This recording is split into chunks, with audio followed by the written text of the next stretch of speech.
anyone dare ask? No, I do not think. Ah, Mistress Adаар. May I have a word?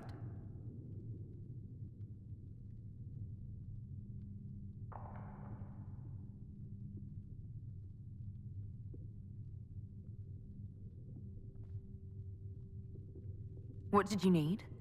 Well, as you are tal-vasgot, people have asked. You grew up outside the Qunari homeland, but there is no easy way to ask your thoughts on the Qun. Have you studied the Qun? It is a decided gap in my education. I know the Qun is a philosophy, a set of laws, a legislative guide, and a social architecture governing the Qunari. Those who appeared at court, however, insisted the Qun is too complex for an outsider.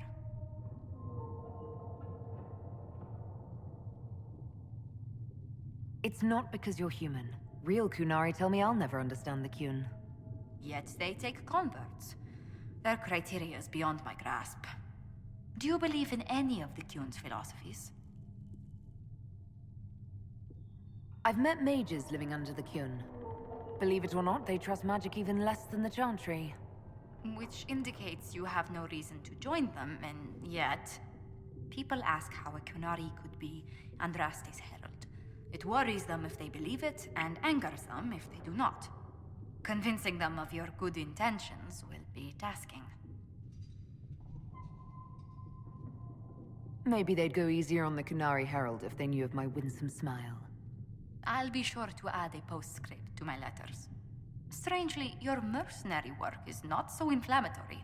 People are fabricating extravagant tales of your heroics. It's not the exciting adventure they dream of. We were hired to guard cards, kill people, and watch our friends die in the cold.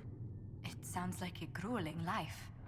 Leliana found a letter from the captain of your last company, praising your skill in a particularly terrible battle. The letter doesn't mention what your part in the fight was.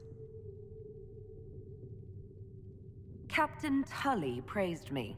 William Iron-Arse Tully. That's quite the moniker.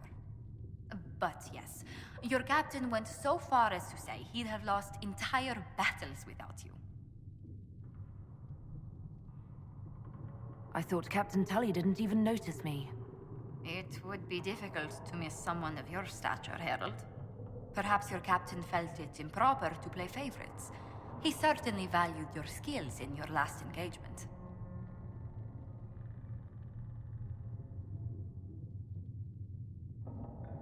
I cornered bandits we were chasing and convinced them to give themselves up or be devoured by pet demons. I conjured up a few wisps and they practically threw their weapons away. If the Chantry had heard and mistook you for a Maleficarum, how daring. I hope life in Haven doesn't bore you compared to such exploits.